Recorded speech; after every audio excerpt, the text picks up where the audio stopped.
just to make it home in the rain, a pocket of exchange. A melody from a temporary dream wakes me when the rooster crows to make sure I know to keep on growing strong in the dark night, in the bright dawn. At the end of the day, it's all of us got shine to make it pay. A heart of gold lasts long in the dark night to your brightest stars. Hey, how's it going? Welcome to Tell You What, the podcast, where we talk with young musicians and songwriters about the craft of songwriting, the live music experience, and the 17 other things.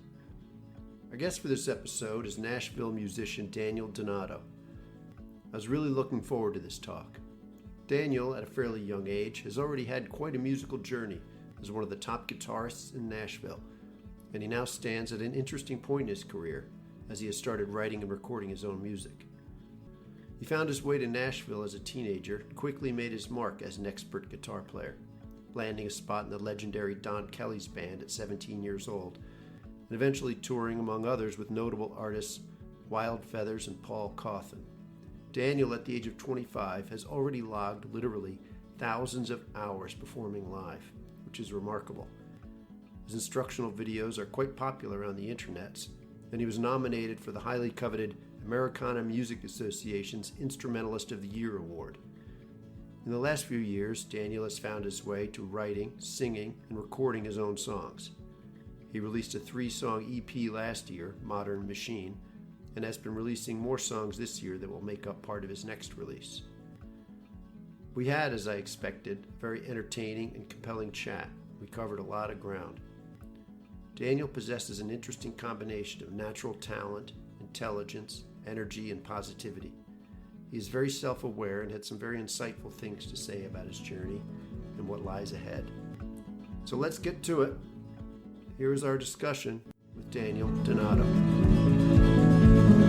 Keep on growing strong in the dark night, in the bright dawn. At the end of the day, it's all of us got to shine, make it pay. Heart of gold lasts long in the dark night to your brightest dawn.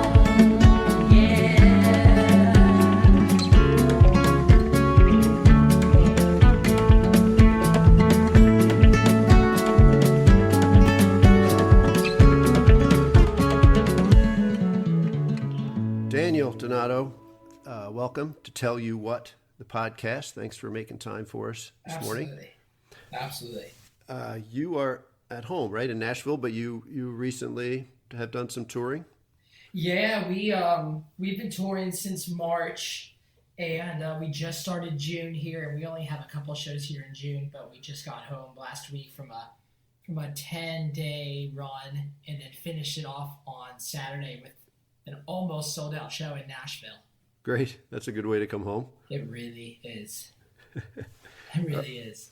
All right, so let's talk about your early years. In my opinion, you're still in your early years. You're a pretty young fella. I love hearing that because that's a real thing. It's like a lot of people in the music business put a lot of pressure on this time of your life, and there needs to be a lot of pressure. But like one source of pressure that needn't be there is that the illusion that 24 is old. That's silly.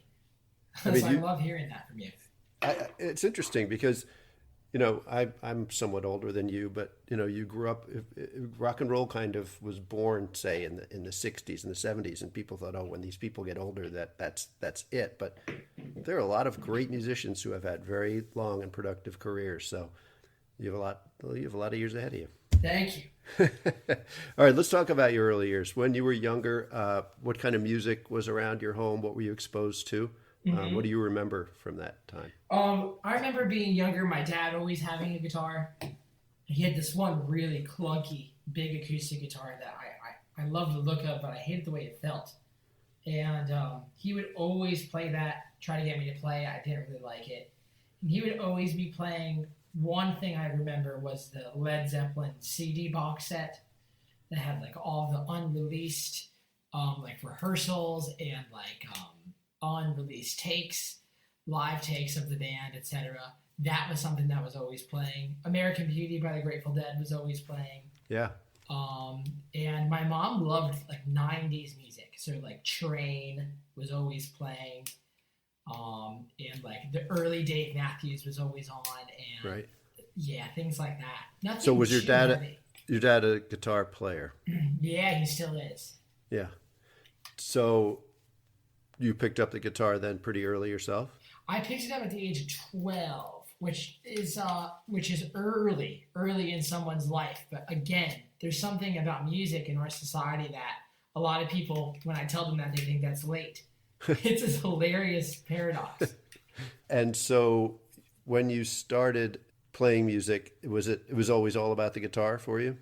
Yeah, only until like 4 years ago was it not. It was always about the guitar, 100%. Yeah. So what changed 4 years ago? You know, I think just as you get older and you follow your talent and you experience more life and you follow your muse and you just try to widen your style and threshold of a musician, you start to see different horizons and different potentials and things just attract you in a different way and things start to taste different, metaphorically speaking. So Yeah.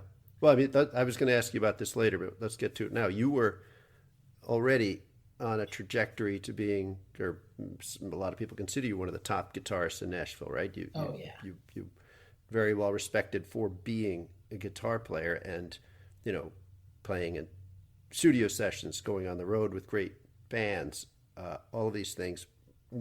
Most musicians would consider that a path to success. You already are a success. So it's kind of interesting that now you are kind of trying to do this a little differently. yeah, I'm trying to pursue in Nashville, like in any field of work, there's always there's dialogue that's exclusive to that field of work that would need explanation to citizens outside of that field of work. And the dialogue of what I'm trying to pursue now that's correct to my field of work would be called the artist thing, like literally quote, artist thing, quote, which is what so many people in Nashville say. So I'm just trying to stay true to what people say here in town. But that basically means like I'm just trying to be the boss. I'm trying to run my own show and I'm trying to do what I want, play the music I want the way I want to play it. I played for a number of artists, a slew of bands, and had some dabbling in the studio scene. And something just happened and clicked in my brain. And it also just with who I am as a person, like I'm a disagreeable person largely, but I'm really conscientious of things. So it's like that a lot of the time, if you apply that as a blanket to a lot of humans, that's like a natural leadership like trait. And I think it was just, I've always been that way. And What do you mean you were a disagreeable person? I just think like for me, I know based on my perspective in life, what's right for me a lot of the time. And when it comes to music, a lot of the time it's like when you're playing on stage and you're under somebody else's command of the ship, sometimes you don't want to go in that direction. And sometimes you want to give more than you're permitted to give. And sometimes you want to go in different directions musically, or you want to say something different. If you apply that regimen to somebody who is naturally disagreeable, and you do that for like almost a decade, it's just a matter of time until if said person is talented enough to where they just start and go pursuing their own thing.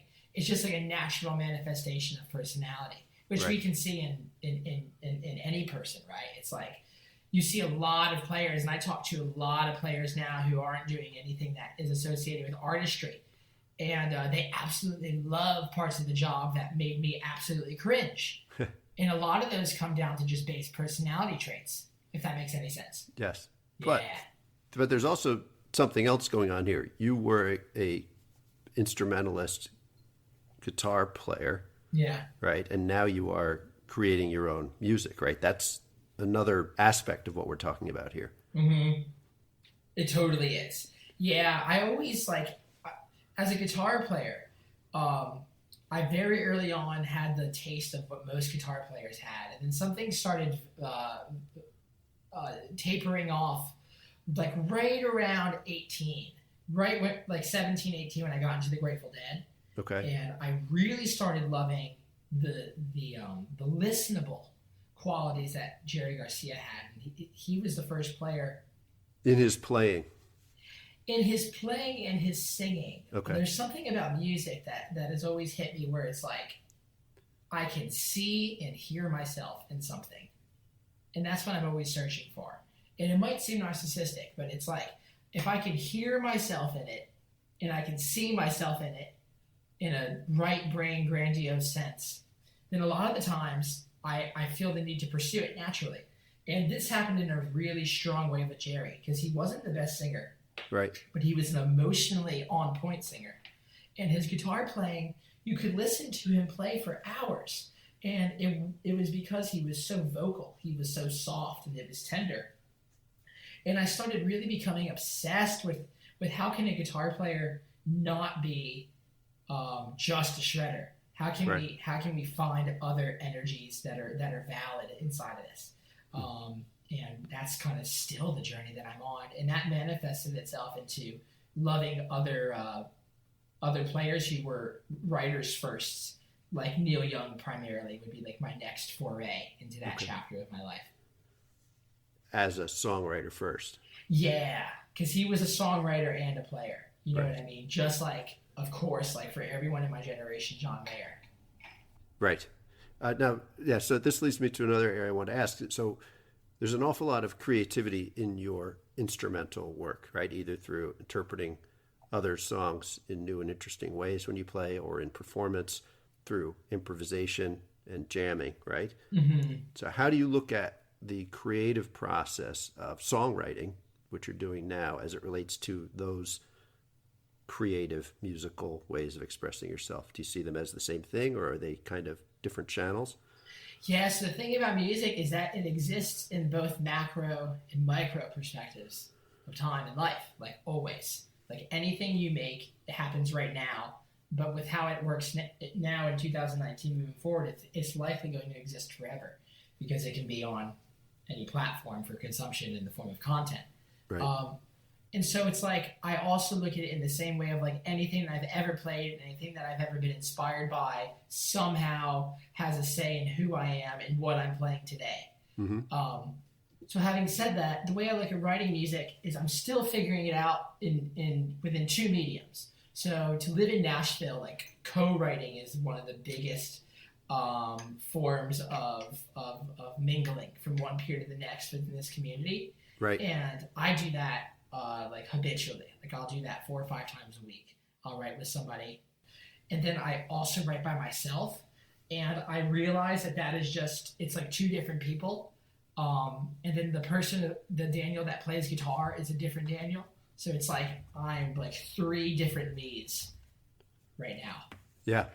Which is kind of complex sounding, and it kind of sounds a little bit wow, but it's like it really is just like different skill sets, different ways of thinking, and trying to just have those all amalgamate and make sense when I go on stage and sing a song. I hope that answer made some sense. It does. I'd like to pursue it a little further. So do you think that the creative Daniel is just slightly expressing himself differently through songwriting than he is through improvised guitar jam on stage? Yes, totally, absolutely. And it's like also like the kind of songs I write. Like I'll write a song in mind for guitar exploration, which is how I love to call it, because it really is just like a kicking off of the shoes, pulling back the chair, and like seeing what happens, kind of a thing. Like improvising for me is very much so relaxing in the moment, and then like executing a song that I've written is much more so like a accuracy thing, and improvisation is more like throwing spaghetti at like paint at the wall and seeing what sticks. But like creative Daniel is like it's unfolding in different directions, and the songwriting approach is way different than it would be for a guitar approach. Absolutely. So to restate what you're saying, so you're saying songwriting is more of a precise kind of narrowing down process, and the improvisation is an opening up. Yeah, that's a really salient resolution. Absolutely. Yeah. I couldn't have said it better. Like, that's absolutely perfect. I love that. So let's drill down on what you said about the co-writing versus writing on your own being two versions of your creative self. How can you talk a little bit more about that? It's just like doing anything with a group of people, right? Everybody's ego. When you bring somebody on board, you're dealing with that person's ego, and you're gaining that person's asset of skill and perspective on life, and whatever skill trait they bring to the table. And I think that can apply to any group project. Right.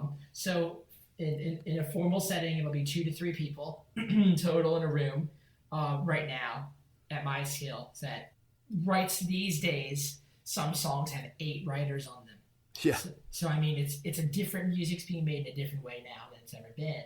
But yeah, it'll be like 2 or 3 folks, and we'll all get together and we'll be like, okay, well, what do you got? Like, how does that work? And I'll play a chord progression.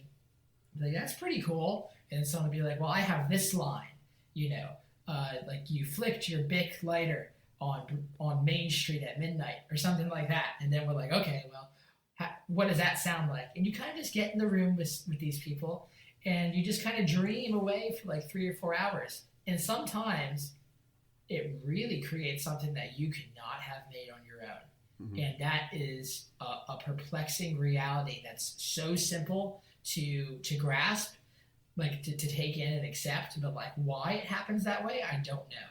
So you were surprised by this when it first started working for you? Oh yeah, man. And I still am. That's the thing. I try to surprise myself every week with music, like, and every day. Like, whenever I that's always my goal, is to stay surprised with it. Because with music, the thing that we love about it is, in one sense, there's this term called phenomenology, which is just like the radical fireworks, explosive, bright-eyed nature of something. Right. And like, often at times, the better you get with music, the longer you do it, you lose the phenomenology. But that's why we love players like B.B. King and John Mayer, and that's why we love writers like Paul Simon, and more modern writers like Shane McAnally, Casey Musgraves. Like, mm-hmm. there's just this like youthful, like simple approach to what they do, and it's not too based in their ego, and it's that phenomenology. It's that thing that we love. It's why something so simple can hit us in such a heavy way. And so when you're writing with other people, other people's ideas and explanations and insights can kind of help keep that asset lit, if you will. While going now to answer the second half of your question, if you're writing by yourself, maybe the internal audience that's within you can kind of maybe shut away a certain idea that might not need to be shut away. Or it might think that an idea is good when really it doesn't serve the song 100%. But then again, when you write by yourself, you also get completely different approaches to the song. You get a different level of intimacy. Like, there's a writer named, he goes by the name of The Tallest Man on Earth. And right. He writes all of his songs by himself. And it's like, oh my gosh, like you can't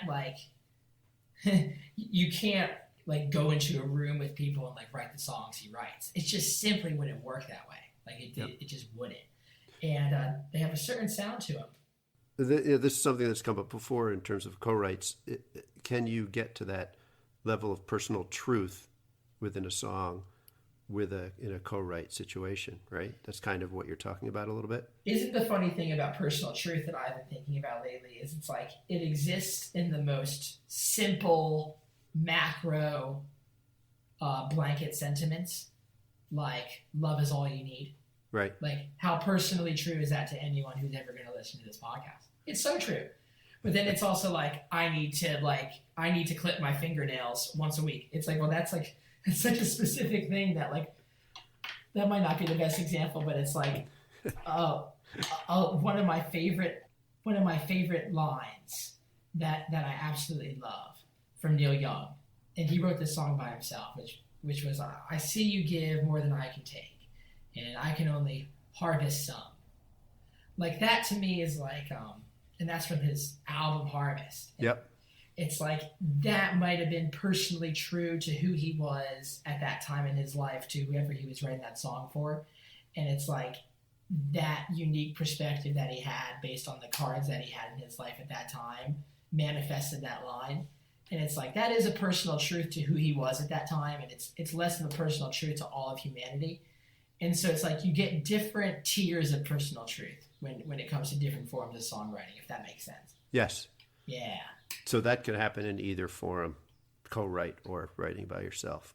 Yeah, it's just like a different flavor of it. Yes. In a simple way of saying so.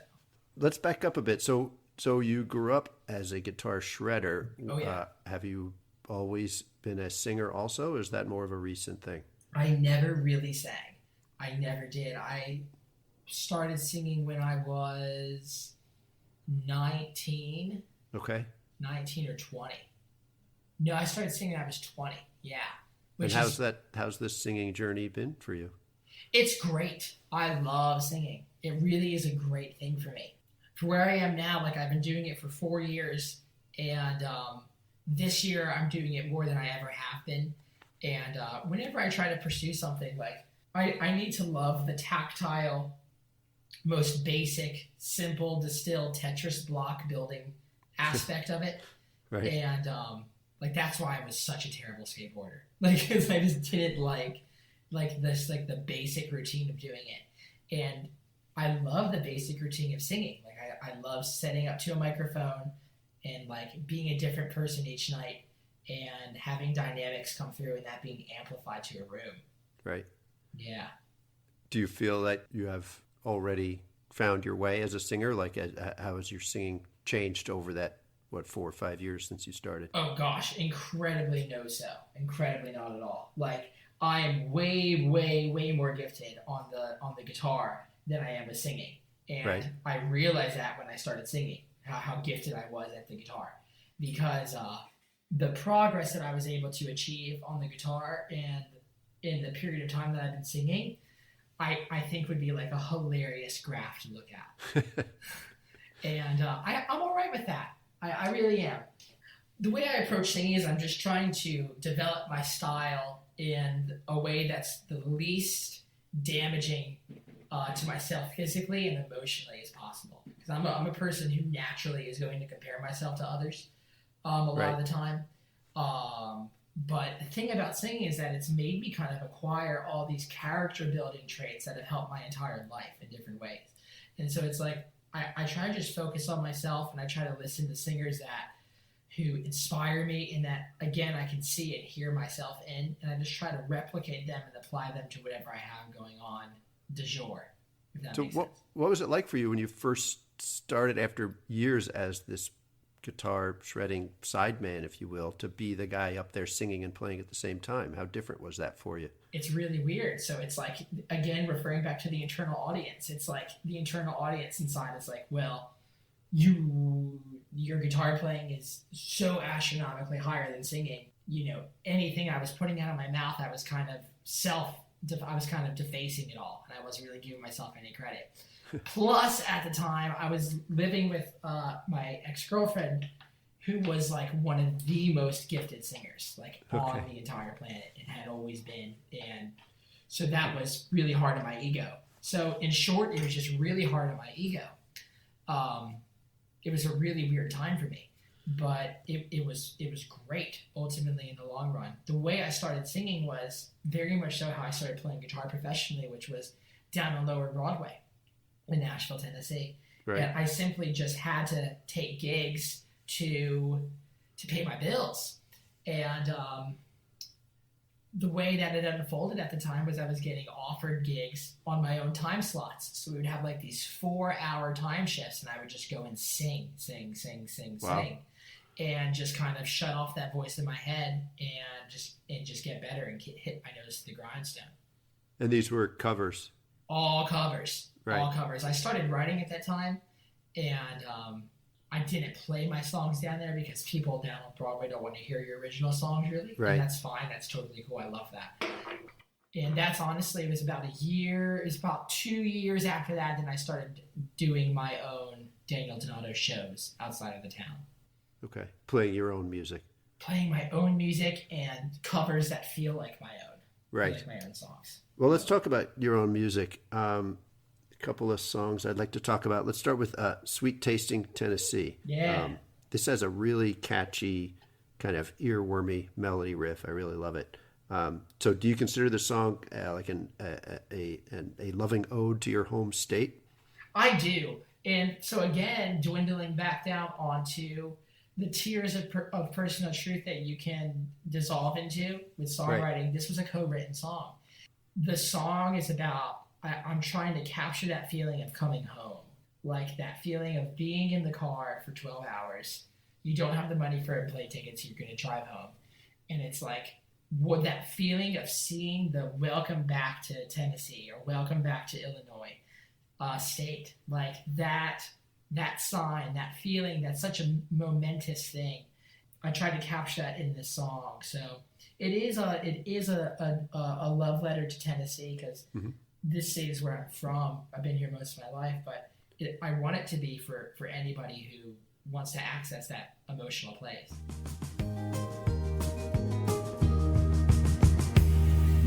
Highway exits look the same, it seems.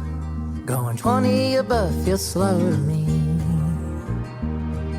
Mama says she worries of the snow and rain, but I'm pulling into paradise any day.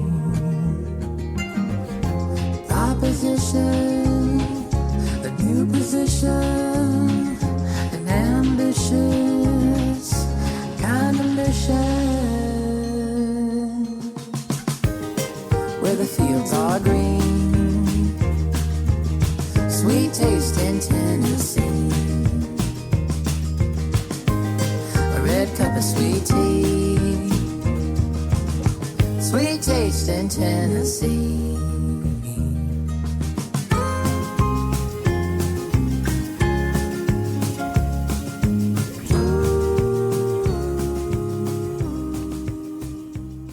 Let's talk about live performance for a minute. We've talked about your career already a bit. You have spent, if you added it up as a live performer, probably thousands of hours performing live in front of a crowd, would you say? Oh, dude, yeah. I've done easily. Absolutely. Well over 2,000 shows in my career so far. That's great. And by shows, a lot of these were, like you said, 4-hour gigs in Nashville, right? Oh, yeah. So I played at one place called Robert's Western World, and I did 464 shows there. Each of them 4 to 5 several hours. Oh my gosh, that's crazy. So let's talk about that. So what kind of particular lessons have you picked up about what makes for a good live performance, either from doing it yourself or seeing some of the people you play with? Yeah. What did that experience teach you about a good live experience? I think like there are so many, it all comes down to the situation first and foremost. And that's something David Byrne talks about, how music works. Like it literally comes down to where is the performance happening and where is the listener. So if the listener is there with you, then it really comes down to confidence and belief in yourself. And I think that applies to any performance I've seen that hits me. Even if I can't relate to the person on a musical level, someone like Travis Scott, or like I went and saw Travis Scott in 1 week, who was like one of the top rappers in the game right now. Yep. And then I think I had gone and seen a country singer named Dustin Lynch, who's like who has a big single on like the biggest Nashville like iHeartRadio country station here. Yep. It's like on an emotional tier, I can't relate to those guys like musically, like right now with where I am, but on a performance level, those guys believed in themselves and there was a lot of confidence, and I thought it was a great performance. So kind of again referring back to this, what are these things that we can apply to most of humanity? I think those are the things, like belief in yourself and confidence in your delivery.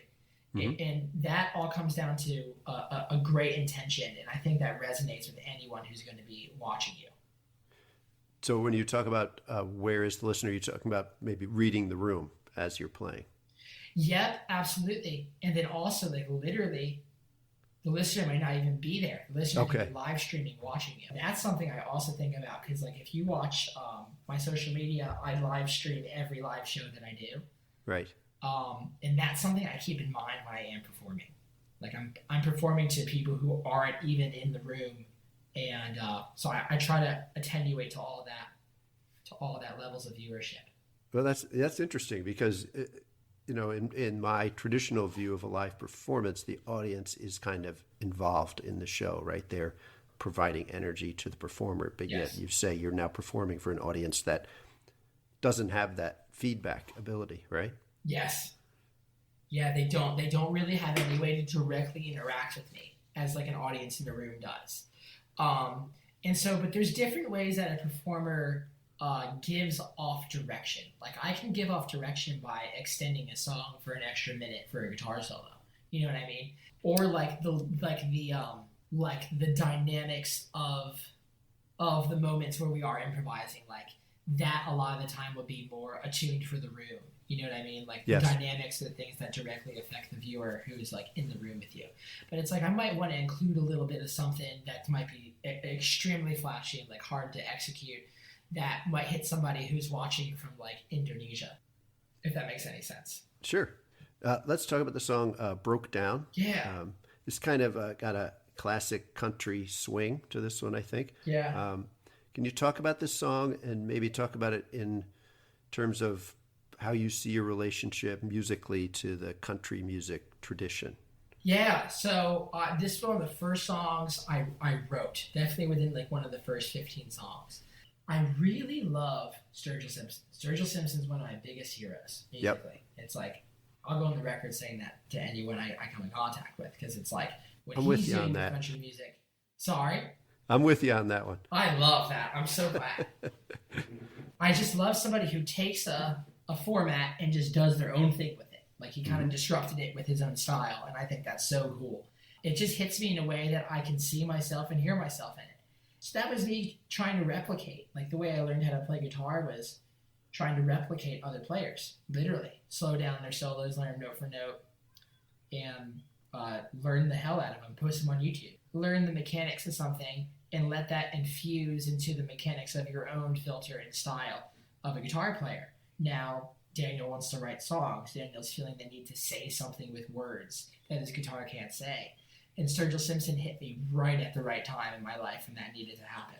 Broke Down was an amalgamation of listening to metal modern sounds and country music and feeling a certain way on a certain day. I don't sleep at night much, and all my words have a slight touch of something shrill. The wind cuts cold and I shake, and writing on the wall reads broke down.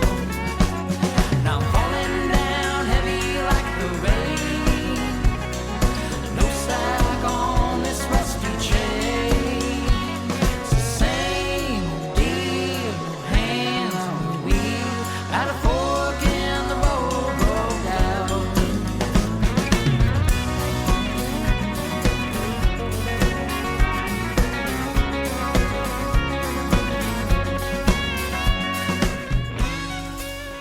Can you talk about what you call, this is kind of related question, cosmic country? Yeah.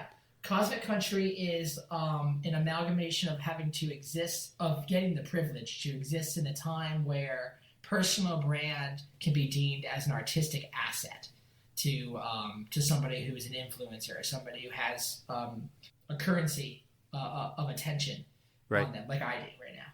So Cosmic Country is basically my stamp on my brand of country music. It's just my brand on country music. And what I want it to mean musically is that there's room for exploration within lyrics and within the music itself.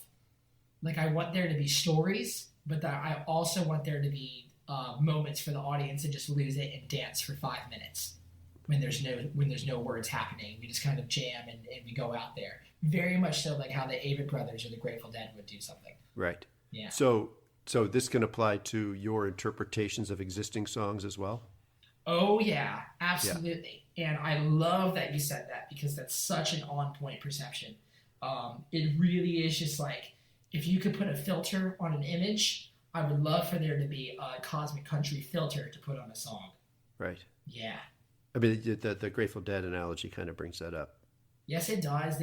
What I loved about the Grateful Dead was the first time I heard them, the first CD I ever popped in, the first song that played was Big River by Johnny Cash. And I'm Right. like, that's a Johnny Cash song, but it's in no way a Johnny Cash song. And like, that is how you keep music and tradition alive. Right. Yeah.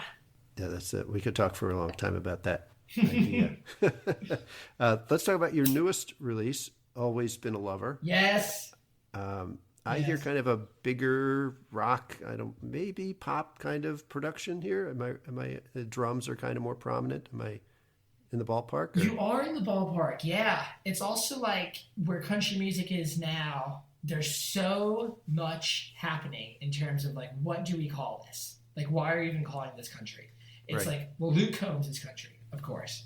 But like, Casey Musgraves, that's country, but it's like not country, period. You know what I mean? Mm-hmm. And it's like referring back to Sturgill. It's like, well, that's country, but it's also not.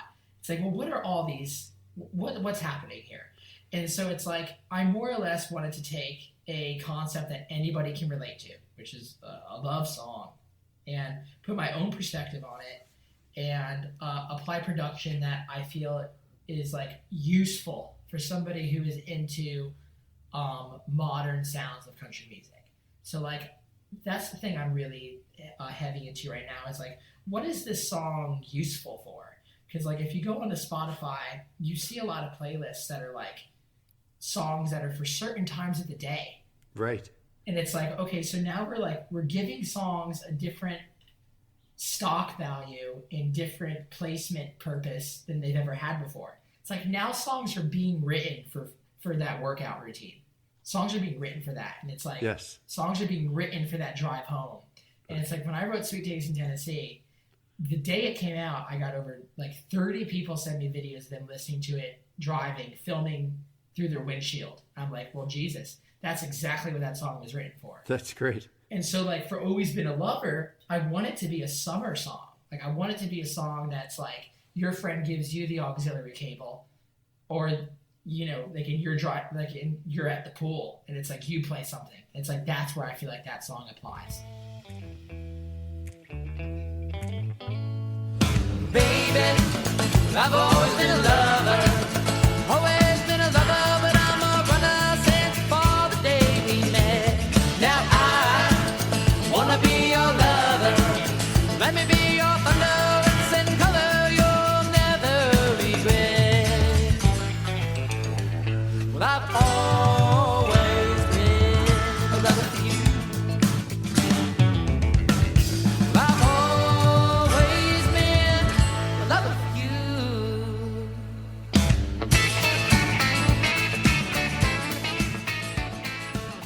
So you are releasing singles this, over this process, right? Is this leading to an album release or This is leading to a second EP release. So Always Been a Lover will be the second single from the EP, and then we're going to drop the other 3 songs as a collective in either July or August, like very soon. Then after that, I'm going to start writing for my full length, which I'm going to Okay. do 10 songs. do you see the album format as something that you still attach yourself to? The way you're talking about releasing these songs as wanting to strike a particular chord sounds more like the modern model of the single taking prominence, a series of singles versus the album as a collected work. Yeah. I love that question. I really do. A lot of it comes down to the format of the music that you're trying to release. And it's like in the country world and the Americana world, those are album-based formats. Right. And so a lot of the people who help grind the gears and move the gears forward on the business end of the endeavor of releasing music, the album format is just easier to get things rolling in. Having said that, this one's for you, Luke Combs. It had 5 singles on it. Right. You know what I mean? So it's like it really still, at the end of the day, like it's about the song. But Right. I'm trying to right now exist, or I'm trying to create something that can help bring on a team of people to help make my music more accessible to more people. And it's like trying to write a batch of songs that can exist within an album format is the goal. And how it's released could be a number of singles, but ultimately it would be like a collection of 10 songs. Yeah. Okay. Did I read or hear you say somewhere that you get up, or at one point in your life got up very early every morning to practice guitar? Oh yeah, I still do. What time? Well, this past weekend, I slept a ridiculous amount of hours, so I didn't do that. And my internal audience is like, you got to say that, Daniel. You can't be bullshitting these people listening.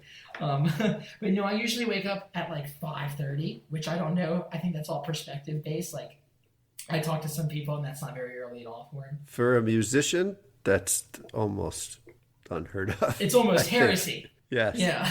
You probably passed them on the way into the bedroom when you're getting up. I just love the idea of starting my day with something that's creative.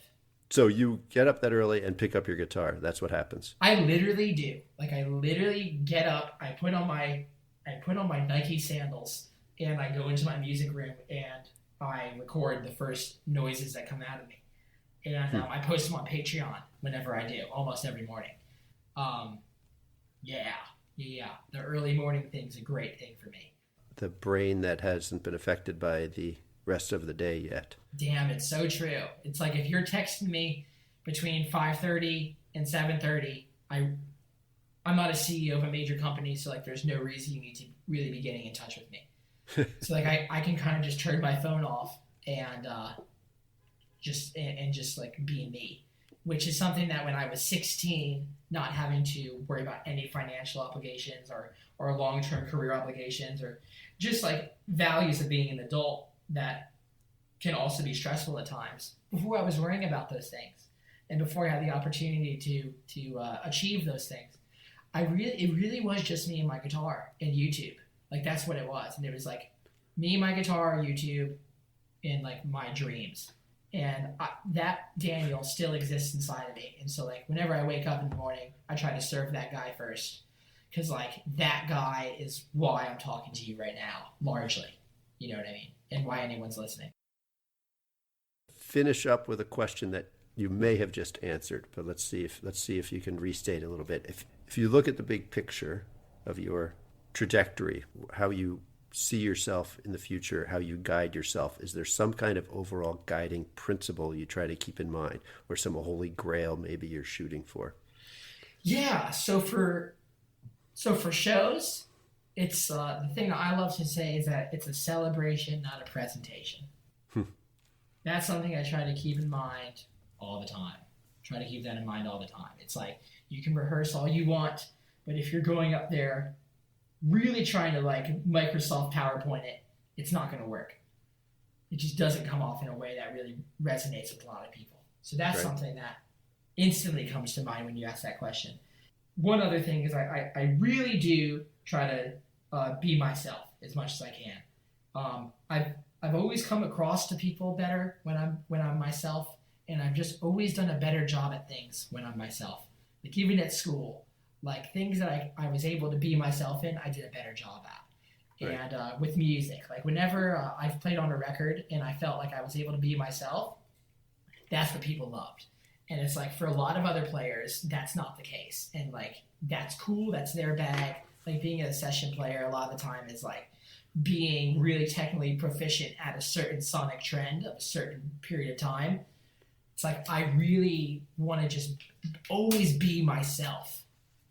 And that isn't as simple of a statement as it sounds. Right. Yeah.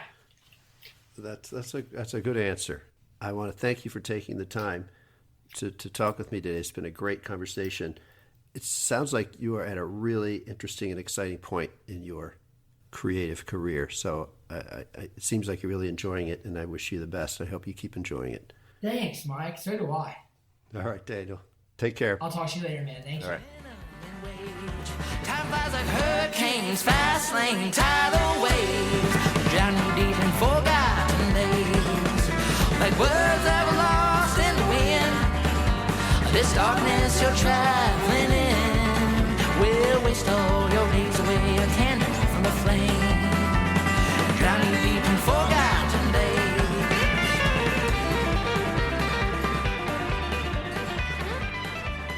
Thanks for listening. I hope you enjoyed that discussion as much as I did. Keep an eye out for more from Daniel. I know I'll be watching to see what he does next. You can keep up with him at danieldonato.com.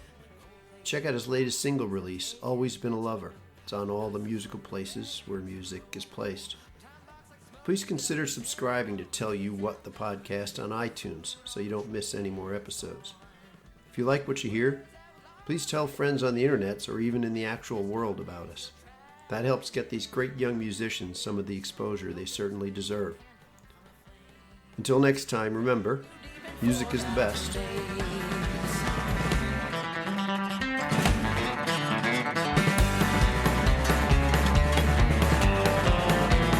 Words that were lost in the wind. This darkness you'll try